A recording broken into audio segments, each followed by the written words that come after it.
Welcome to the VMI Center for Leadership and Ethics Leadership Journey podcast. This podcast is aimed to share leadership stories from our VMI Corps cadets and high-profile leaders who visit the Center for Leadership Ethics and VMI Post. We're on this journey with you. Hi, I'm Derek Pinkham. And hey, I'm Emily Coleman. We're your hosts for the podcast.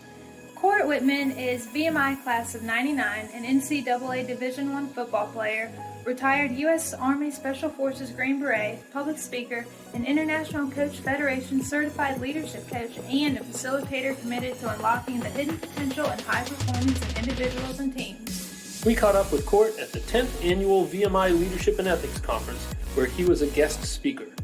Court is the first of 4 VMI alumni speaker podcasts from the conference we plan to release. Please look for them in the near future. And without further delay, we give you Court Whitman. Boom shakalaka!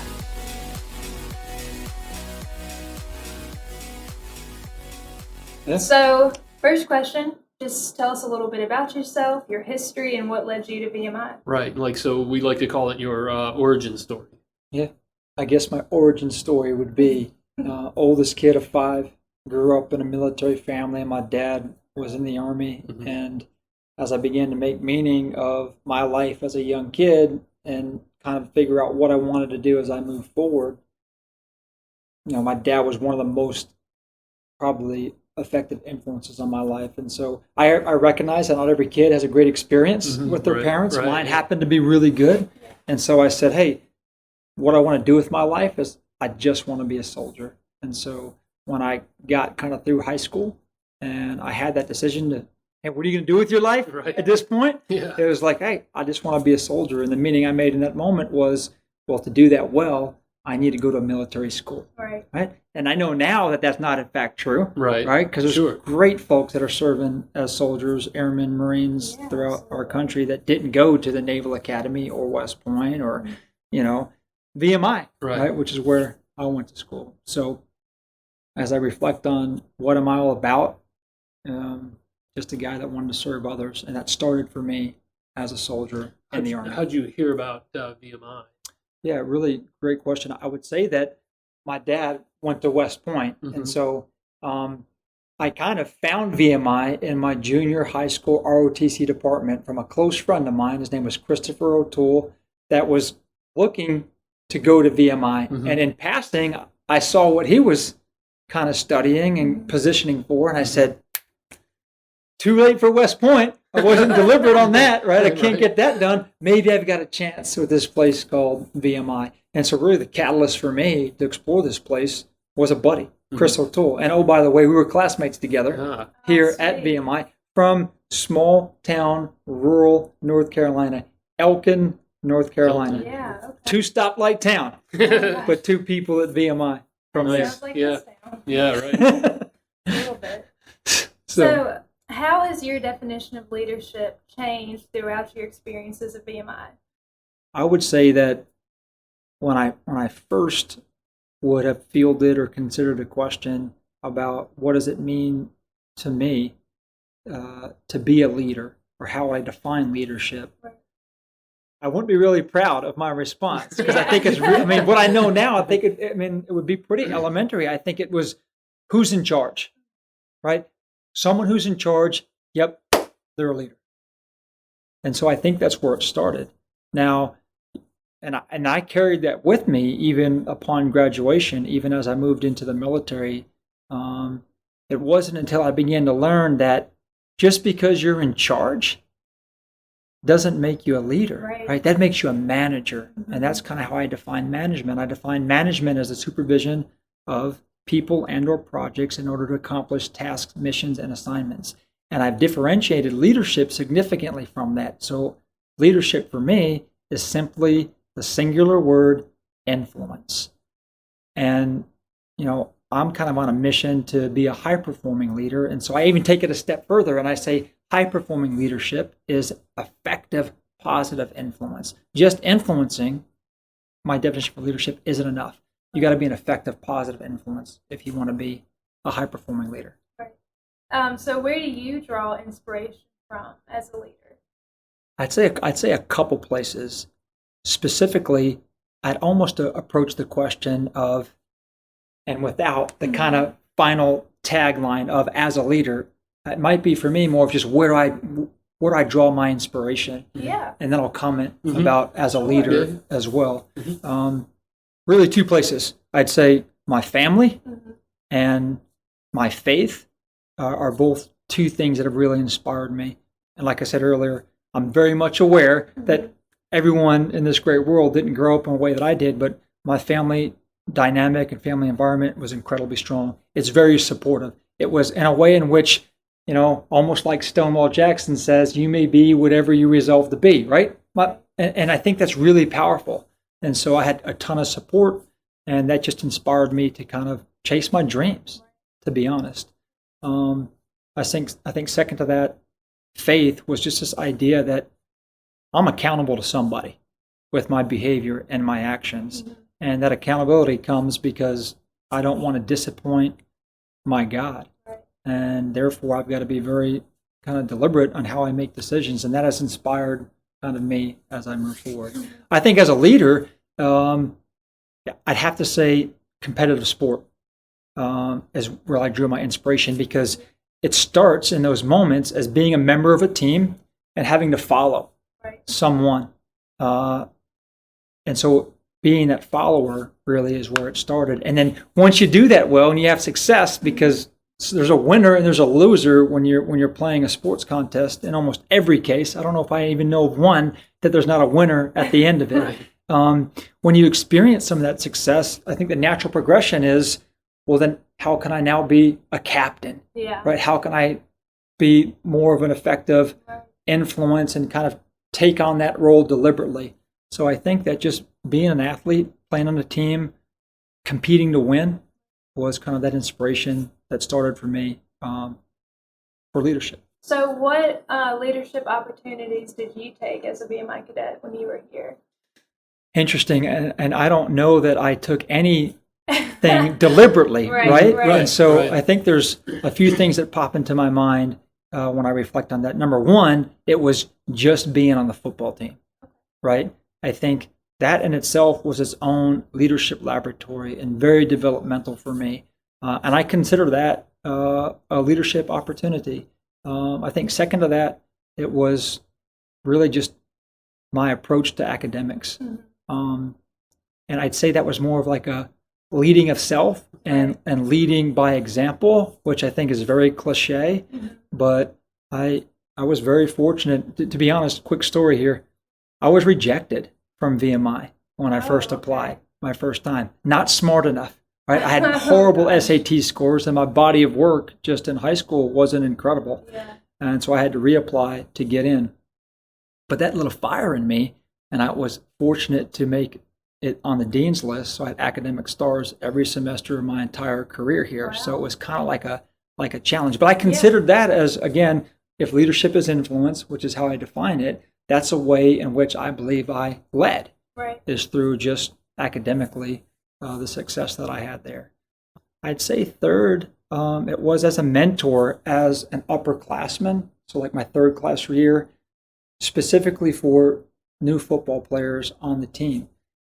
If you can play football and play football at VMI, it's difficult. And if you have opportunities to play somewhere else, I think folks, when they come here and they experience what it's like in freshman year, are like, you know what? I think I'm going to go play for this other place because I didn't sign up for all of this. And so it's just leading those folks through those moments, I think, naturally just progressed. And so I don't know that I pursued that opportunity, but I'd say that reflecting in this moment, that was an opportunity that came to me. Another opportunity is I was on the honor court. And that was something that was really interesting for me because it wasn't a leadership position I sought out. I still remember a guy named Tim Ramsey, and if Tim listens to this, he's going to laugh, but Tim played lacrosse. I still remember him coming into my room and say, "Hey, Court, will you be on the honor court?" I was like, "What?" He's like, "No, man, I mean, I think you'd be great at it," right? And so many times in my life, people see something in me that I don't see in myself. And I'm kind of open to that opportunity. So on a court. Didn't go looking for it. It came looking for me. Yeah. And I did that for 2 years. You took the opportunity. Right, and that's the influencing that you're talking about. Absolutely. Like, they see me in that role. Oh, okay, let me check this out. Yeah, and I think some of it was interesting because, like I said, Tim played lacrosse, and I think in his mind, he was like, "There's no athletes represented on the honor court, man. We want you to do it." Yeah. And it worked out. And I think the final thing would be that my senior year, my first class year, I was on regimental staff, and that was probably my first deliberate kind of pursuit of a leadership position. I still remember my application and turned it in to Sergeant Major Hockaday at the time.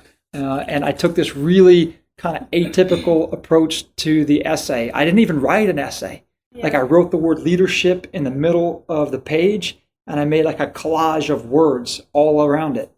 And so I guess it worked, but I kind of took my own approach. I think maybe just being different in that moment allowed me to kind of do that. So those are my 5 experiences with leadership at VMI. Those are great. So what advice would you give cadets about their leadership development? The first thing would be take some time to reflect. I think leadership, if you agree and would accept my definition that it's positive, effective influence, you have to understand how are you doing that. And I think the best 2 places I would encourage people to reflect upon, number 1 is, what are the core values that you have in your life that significantly impact your decision making? Because they're there.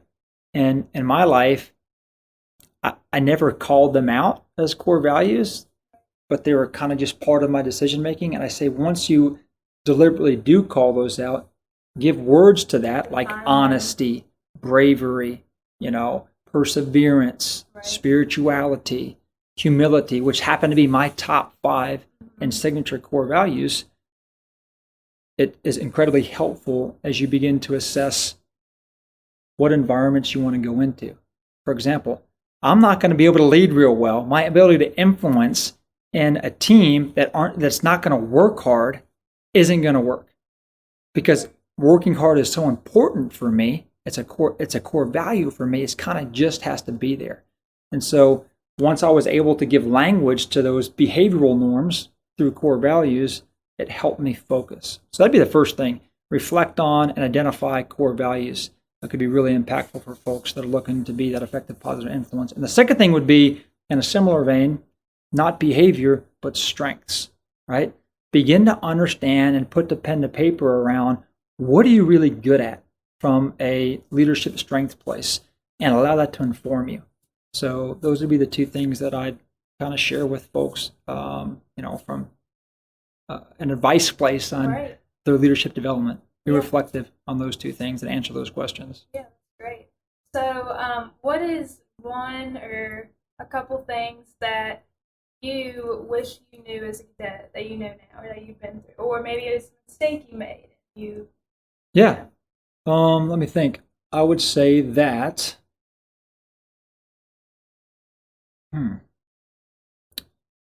be intentional about the relationships that you build here. For me, I was very much stuck in 2 places with my relationships. The football team. I spent so much time there. It was a full-time job. It wasn't until the last semester of my senior year, when I had no more football because the season was over, that I was able to really experience just getting to know other people. And the other place that I spent all my time was within just the intimate relationships of my own roommates. Because if I wasn't at practice, I wasn't in class, in most cases, I was probably in my room studying. And I think there's a lot of missed opportunities for me specifically as I reflect back on my time as a cadet. There's so many incredible people at VMI. I didn't get a chance to know them all well.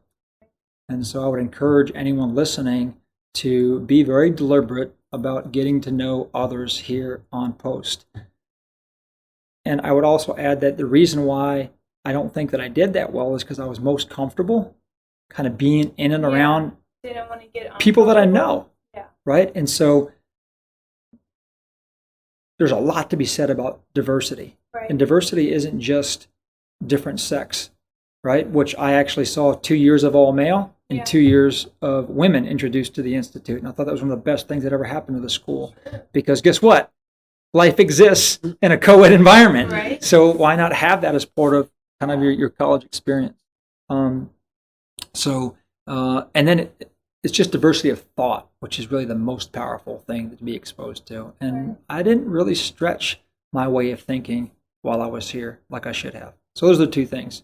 Be deliberate on building relationships here and stretch outside your kind of comfort zone. Go beyond, people just like you. Yeah, I'm going to say this again. I said it earlier when we were with Carl Renning.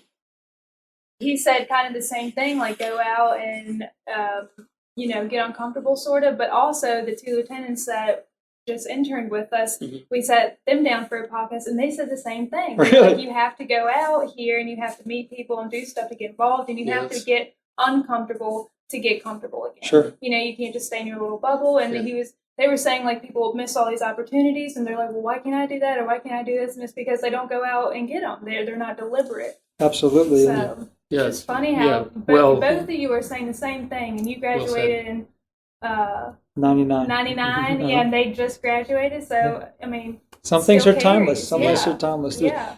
And as I'm listening to you, I would say that there's one other thing that I think I might bring up in this moment, and that is take advantage of the summers, right? Specifically, what I would say here is try different things that you think you might be interested in. Right. Like job-wise? Right, from an interning perspective. Now, the reason I say this is because I work with so many folks today as a leadership coach to help them move through transitions and transition experiences. And, for me, I'm not giving this advice with experience, because my summers were dedicated to interning with the Army. Like, I went to airborne school after my freshman year. I went to air assault school after my sophomore year. And I was at what we call advanced camp after my junior year, which is basically the testing ground for folks that are going into the Army. It's where we kind of get evaluated on what we've learned. So my summers were already booked with learning more about the Army, but I knew that's where I was going. So if you're here at VMI and you're not sure that you're going to take kind of a commission in one of the branches of the military, take advantage of the summers through internship opportunities. Right. Don't be stuck senior year, not kind of having a good idea of what I'm not sure what I might like. So what are some things as an effective leader that have helped you on your leadership? I think some of them are really just pretty simple, right? And it starts with just working really hard. Right, effort has always been one of my edges. Don't be outworked by anybody, right? And so that I think that's kind of that. Well, I'm gonna influence. I'm gonna lead by example, by being someone that can be dependent upon to work really hard. But I think it matters. So that's the first thing I say that was really helpful. I think the second thing, continue to learn about yourself and understand that the catalyst in some cases for the most effective impact is, how can I change my way of doing things in order to be more effective? How can I, have this what I call self-awareness explosion, that what I've been doing ain't working, right? And guess what? The other people don't have a problem. They don't need to change. I need to change. Like a self-evaluation. Right. And then just being willing to then shift my own behavior, because I'm telling you what, if someone listening can tell me how to control others, give me a call. Right? We'll make a whole lot of money. I don't know that anyone has incredible success there. And that's saying from a guy who was in the Army and that has a very strict hierarchy, and like, hey, look, this person's in charge, he outranks me, I'm going to do what they say. I've even seen that not be incredibly effective, even in the military. So it's when we can shift our own behavior through an understanding of what the people that we're working with need from us, that really allows you to influence at a high level. So that'd be the other thing I'd offer. So you talked about other practices earlier today at the conference. You want to talk about some of those? Like meditation was one thing. Yeah, certainly. And so I would say that, there's a couple things that I've grown in my understanding, not because I've cornered the market on the greatest habits to being a high-performing leader, but in a lot of cases, I've just talked to other men and women that are doing it really well in their own work. And so there's really 4 things that I guess I would share that are habits to consider if you're looking to be really effective in your work as a leader. I think the first one would be, and I comment on this a little bit, is just create impact through self-awareness. Understanding the most about yourself opens the door for you to be really impactful. I'd say the second thing would be, just activate resilience. Understand that when setback comes, because it comes to us all, don't stay there too long. There's tons of work out here about this. People say, well, it's fail fast or fail forward, but it's just moving through setback as fast as possible. Define for yourself what fulfillment looks like in your life. For a long time, for me, it was all about the career. But as I've gotten older, there's so much to just beyond what you're dedicating your time to from a professional place that really allows you to be fulfilled. And I think if you can figure out fulfillment, you end up having an infectious passion. And when that passion is present, you end up being a joy to be around. And that just allows you to influence others. You have a podcast. Yeah. You want to tell us a little bit about your podcast? The first thing I would say is I didn't sit down one day and say I'm gonna start a podcast, right? And I think that for a lot of folks that can identify with this, especially entrepreneurs, it's kind of like, well, I've got this creative idea, and then I try it, and it's a miserable failure. But if you allow that to inform what you do next, then you might have something. And so my experience with my podcast is kind of like that. So let me just start with just giving you an idea of how it started. Please. So I'm a leadership coach. I own and operate my own company. And that basically means we're not paying the mortgage unless I can generate the income to get it done. So it comes with some anxiety, and it also comes with this idea that how can we be more creative? So I had this idea to put together something called a High Performance Pathways Mastermind Group. In my work, what I'm trying to do is inspire folks to perform at a high level. And I believe the way in which to do that is help unlock your hidden potential and develop your competencies so you can achieve incredible results with your life. That's kind of my mission statement. And so I felt like if I could bring together people to listen to guest presenters speak as I interviewed them over a 3-month period, so 4 times a year for 3 months, Derek and Emily would pay, right? Get this is why it's probably such a failure. $500 to listen to these 6 guest presenters, one every couple of weeks, talk about their ability to perform at a high level. And at the end of that, you'd have an opportunity, because it was a very intimate group of just 10 people, ask them questions, right? Right. So that's where it started. It was a web-based interview process where people would come and listen. Right. And it was a miserable failure. Nobody was interested. And so at the end of that, I bumped into a buddy of mine that said, hey, Court, you know what? Just because that fell apart and no one was interested in being a part doesn't mean that you shouldn't do that. Why don't you just record these web interviews and post them on your website, and people could just get content? And so I considered that. And then someone else said, hey, Court, I've seen some of your work on LinkedIn. Have you ever considered a podcast? I said, no. And so what began as this mastermind group evolved into what is now a podcast that I do. And my podcast is called, thank you so much for asking me about this. Of course. My podcast is called High Performance Pathways. And it's basically a one-on-one intimate interview with people that are doing incredible work with their life. And I'm asking them to share out things like, how do you define high performance? What has been your path to the incredible results that you've achieved in your life? And I think it inspires and it's informative. And that's what it is. So check it out, right? Right. It's on Spotify, our iHeartRadio, Apple Podcast, and Google Play as High Performance Pathways. So Great. Yeah. We'll shout that out. Yeah, shout it out. Keep it going. Awesome. Thank you. Yep. Thanks for coming. The Center for Leadership and Ethics would like to thank the following: Cadet Caleb Minus, class of 2020, for the intro and backing music. Find more of his musical stylings on his Instagram page at @minusofficial, MYNUS official. Colonel David Gray, United States Army retired, Director of the VMI Center for Leadership and Ethics. And of course, as always, our podcast guests. Find this podcast and other Center for Leadership and Ethics programming information on the VMI Center for Leadership and Ethics website, or try our YouTube channel.